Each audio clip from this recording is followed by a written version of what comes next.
मैं शालिनी शर्मा और आप देख रहे हैं हिंदी कहानियाँ। अगर हमारी कहानी पसंद आए तो लाइक करें, शेयर करें और चैनल को अभी तक नहीं किया सब्सक्राइब तो सब्सक्राइब कर दें ताकि हमारी हर कहानी पहुँचे आपके पास। आज की कहानी का नाम है चलते रहने की जिद। दृढ़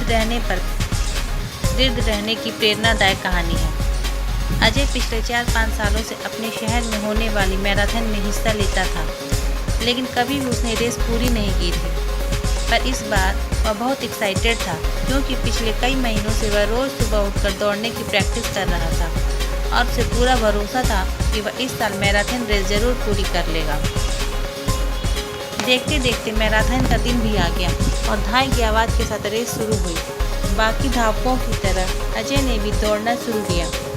वह जोश से भरा हुआ था और बड़े अच्छे ढंग से दौड़ रहा था, लेकिन आधी रेस पूरी करने के बाद अजय बिल्कुल थक गया और उसके जी में आया कि बस अब वहीं बैठ जाए। वह ऐसा सोच ही रहा था कि उसने खुद को ललकारा, रुको मत अजय, आगे बढ़ते रहो। अगर तुम दौड़ नहीं सकते तो कम से कम जॉग तो करते हुए आगे बढ़ सकते हो ना, आगे बढ़ो। और अजय पहले की अपेक्षा धीमी गति से आगे बढ़ने लगा।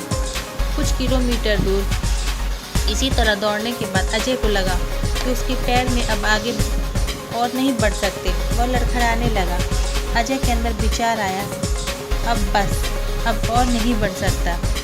लेकिन इस बार अजय ने खुद को समझाया, रुको मत अजय, अगर तुम जॉग नहीं कर सकते तो क्या कम से कम तुम चल तो सकते हो, चलते रहो। अजय अब जॉग करने की बजाय धीरे धीरे लक्ष्य की ओर बढ़ने लगा।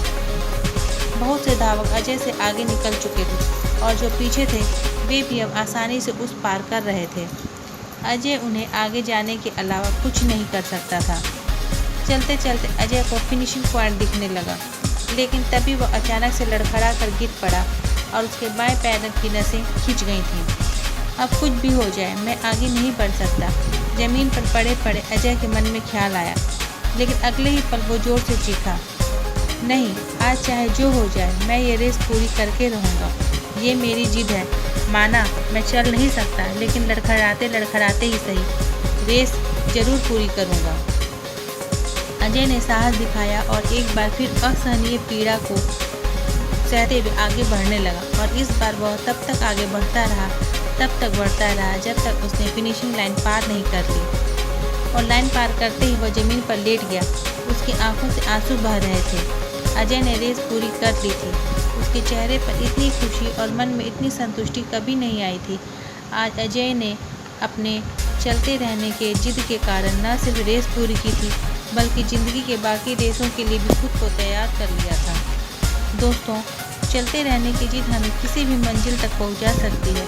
बाधाओं के आने पर हार मत मानिए। ना चाहते हुए भी इस बार वो एक्सीडेंट हो ही जाते हैं कि आप बहुत कुछ नहीं कर सकते, पर ऐसी कंडीशन को कुछ भी न करने को एक्सक्यूज़ मत बनाइए। घर में मेहमान हैं, आप 8 घंटे नहीं पढ़ सकते, कोई बात नहीं, 2 घंटे तो पढ़िए। बारिश हो रही है, आप 10 कस्टमर से नहीं मिल सकते, कम से कम 2-3 से तो मिलिए। एकदम से रुकिए नहीं, थोड़ा थोड़ा ही सही आगे तो बढ़िए। और जब आप ऐसा करेंगे तो अजय की तरह आप भी अपनी ज़िंदगी की रेस जरूर पूरी कर पाएंगे और अपने अंदर उस खुशी और संतुष्टि को महसूस कर पाएंगे जो सिर्फ चलते रहने की जिद से आती है। Thanks for watching friends. आपको मेरा ये वीडियो कैसा लगा कमेंट्स करके ज़रूर बताइएगा।